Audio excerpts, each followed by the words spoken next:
Komisi A DPRD Kota Surabaya gelar rapat dengar pendapat atau hearing bersama Dinas Kependudukan dan Catatan Sipil Pemerintah Kota Surabaya terkait update data jumlah penduduk Kota Surabaya 2021 untuk persiapan pemilu 2024.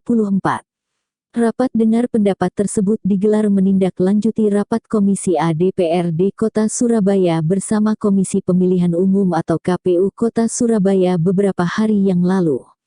Hearing dipimpin Wakil Ketua Komisi A DPRD Kota Surabaya, Camelia Habibah dari fraksi PKB dan didampingi Budi Leksono Sekretaris Komisi A dari fraksi PDI Perjuangan. Perlu diketahui bahwa data Kementerian Bersih atau DKP diterbitkan Mendagri tiap 6 bulan atau 1 tahun 2 semester.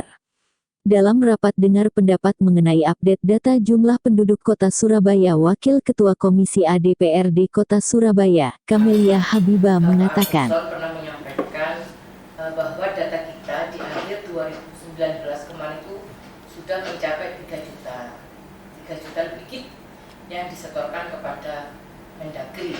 Nah, berapa jumlah yang disetorkan di penduduk Capil Surabaya ke Mendagri? Ini kan yang DKP ini yang sudah terverifikasi baliknya Pak ya, istilahnya Pak ya, sudah terverifikasi, sudah fix, ternyata kita belum 3 juta, masih 2.900.000 sekian. Nah, berapa data yang kita kirim ke Mendagri, terus ter-screening sehingga menjadi datanya itu 2 juta sekian Pak.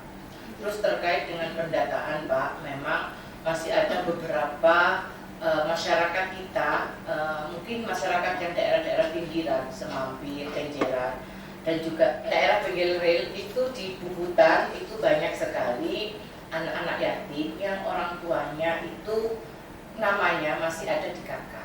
Itu ketahuan ketika kita menggelar acara santunan di beberapa kecamatan. Makanya ada usulan kepada kami untuk bisa dibantu mensosialisasikan, membantu mengupload, karena tidak semua warga kita itu paham terkait upload. Cengwani ning kelurahan. Kadang lek Kak Wani lewat beberapa RT RW ada oknum yang sekian kini tak urus nol. Nah, mereka kan tidak punya biaya itu. Kami siap untuk membantu mensosialisasikan itu kepada masyarakat.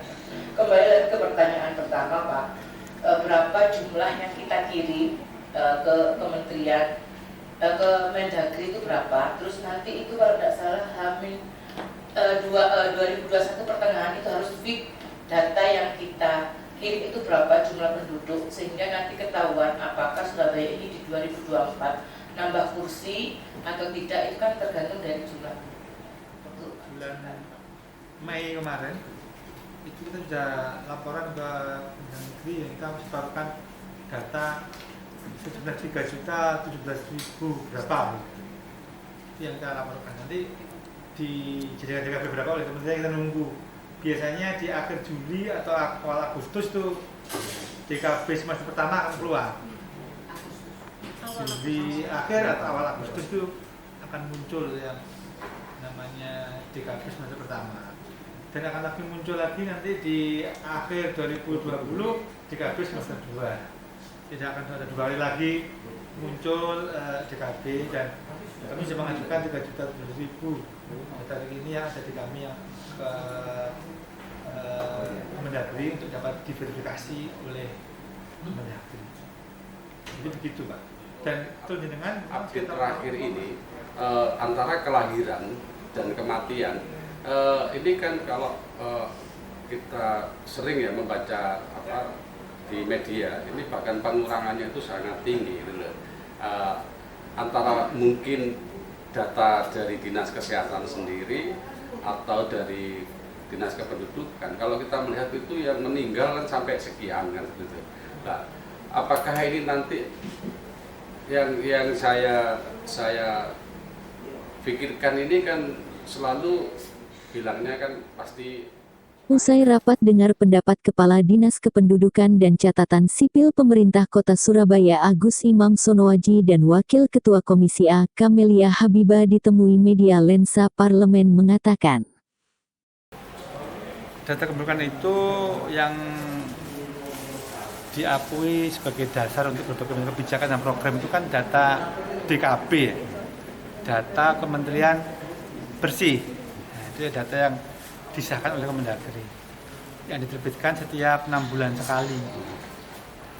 Nah, ini yang sudah ada dan dimiliki kita sekarang adalah DKB tahun 2020 semester 2 yang terbit di Desember akhir kemarin. Nah, ini kalau KPU sih memang kemarin juga menanyakan tentang apakah sudah ada data yang baru. Memang belum keluar yang DKB semester pertama tahun 2021 belum keluar. Mungkin akhir Juli atau awal. Tapi akhir tahun 2020 penduduk Surabaya sudah tembus berapa, Pak? 2.907.730. Sekian. Nah, Itu yang dikirimkan ke Mendagri, Pak, yang dilaporkan itu ke sana. data yang diakui oleh Kemendagri. Penduduk itu kan dasarnya adalah dari kelahiran. Kalau sebelum kelahiran juga kemudian tidak melaporkan aktenya ke kita ya kan data ya. Atau gini. dari perpindahan masuk gitu ya. Dan nggak semua orang juga masuk mendaftarkan dirinya. Jadi ya kita hanya mencatat yang melaporkan saja, baik itu meninggal, lahir, pindah masuk atau pindah keluar kota Surabaya. Akhirnya kita delete yang data di kita. Tapi tadi kita laporkan juga ke Kemendagri untuk diverifikasi. Nanti akan menjadi DKP semester 1 tahun 2021. Nanti. Kalau lihat Trennya, data DKB loh ya. Jadi saya DKB itu pasti bukan karena pertumbuhan ya Mas ya. Cuma karena kelahiran atau pindah migrasi. Tapi kalau lihat DKB-nya dari tahun ke tahun, per tahun 2 kali DKB diterbitkan oleh Kementerian Dalam Negeri, naik terus. Oh, naik terus. Iya. Dari tahun 2015 itu 2.800.000 tahun 2015 ya. 19 ya?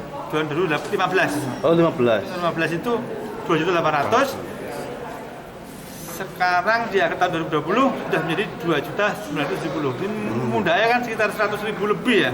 Selama 5 tahun tadi. Berarti kan per bulan nambah piro kan kelihatan. Apa yang dihadirkan tadi? Ya, tadi kami hearing dengan Dispenduk Capil terkait dengan rapat lanjutan dengan KPU beberapa waktu lalu, jumlah penduduk di kota Surabaya. Kami ingin lihat perkembangan jumlah penduduk kita sekarang seperti apa, sehingga tidak simpang siur bahwa 2024 kita sudah dipastikan informasi di masyarakat kan dipastikan untuk bertambah menjadi 55. Nah, dari hasil hearing dengan Dispenduk Capil, kita di tahun 2020 data yang sudah terverifikasi oleh Mendagri namanya DKP, data Kementerian Bersih itu tahun 2020 akhir Desember itu 2.970.000 penduduk. Nah, di data update terakhir di tahun 2021 Mei itu kita sudah 3.017.000 jumlah penduduk, meskipun secara resmi belum dirilis oleh Mendagri karena DKB itu keluar setahun itu 2 kali. Semester pertama Juli, di akhir Juli atau awal Agustus itu DKB baru dikeluarkan oleh Mendagri, dan di akhir Desember.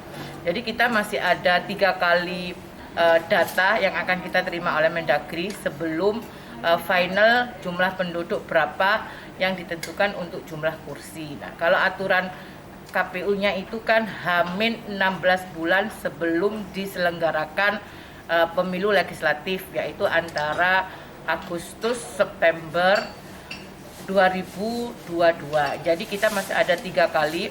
Semester pertama di awal Agustus, semester kedua itu di akhir Desember 2021, dan juga awal September semester 1 di bulan Agustus 2022. Jadi kami masih optimis bahwa insya Allah Surabaya sesuai dengan update terakhir jumlah penduduk, insya Allah di 2024 legislatif DPRD Kota Surabaya akan bertambah menjadi 55 kursi.